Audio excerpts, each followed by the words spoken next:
Hi there. This is the app that I've designed. It basically is a task management that will initially go through an onboarding session where you go through a flow.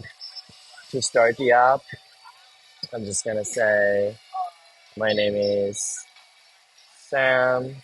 Uh, right there, Sam. And it asks me what day is the first day of the week for me. I'll just select Monday. See, you can't select any other day here unless you deselect to reselect those. Then asks for what days are my days off. So in these days and the days off, we will not be able to. No task will be scheduled. You can select all. But for our purposes, I just select the weekends. And then he asks for the light work days. So basically, these work days are basically days that I don't want the app to schedule a lot of tasks for me. Like Monday and Friday, easy days. So and now the app starts. So basically, the full functionality, the main functionality is that for you to enter tasks and say, I want to be doing these tasks. I want the app to remind me to do these tasks. And it's like 1 hour of something, 2 hours of something else, maybe 10 minutes of meditation. I don't know, whatever that might be. The task will come up and then you'll add priorities to them. So then they'll be sorted by the priorities in the list.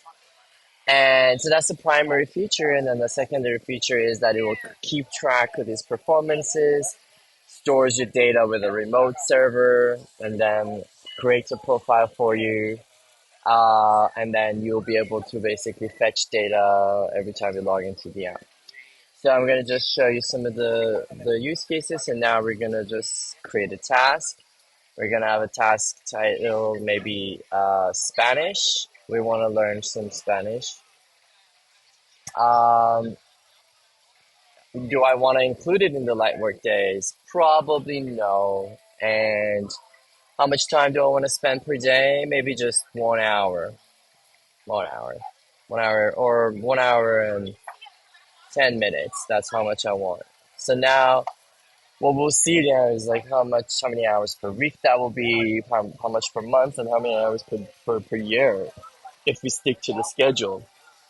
Um, so it's better for like long-term planning. And then I think its importance is medium because I am very eager to learn Spanish. So I'm going to save it. Now you're going to see the Spanish popped into my today's tasks. I'll be able to tap on it if I'm working on it. You see there's a timer, countdown, um, and then you can basically start working on the tasks. It will just run a countdown, show you a progress, and this bar up here will fill. I'm gonna, it asks if I want to leave, so I'll say, yeah, end it. I'm gonna create a new task.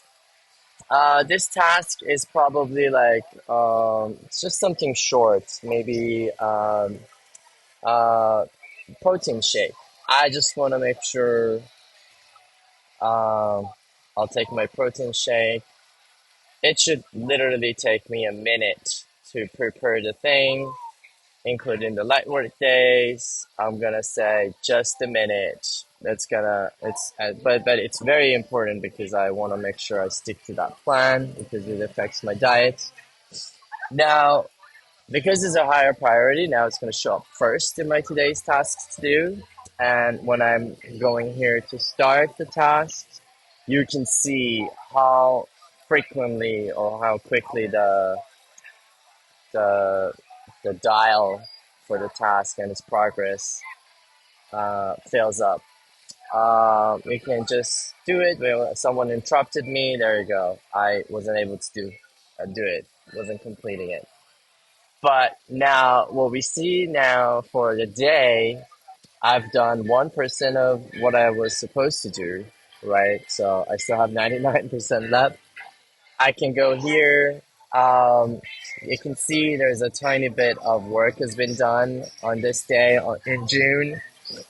Sorry, on this hour in this day in June. But then you can also see your productivity in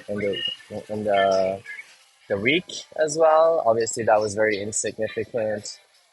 And again for the month, and it just in the bottom it just shows like what task I mostly invested myself in and what I least invested time in, some sort of statistics like that. And then here as well, you get more statistics, similar way, but like just more like in a progress percentage sort of format.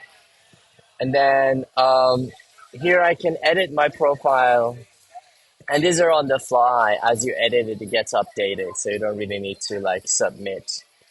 All the API calls are made.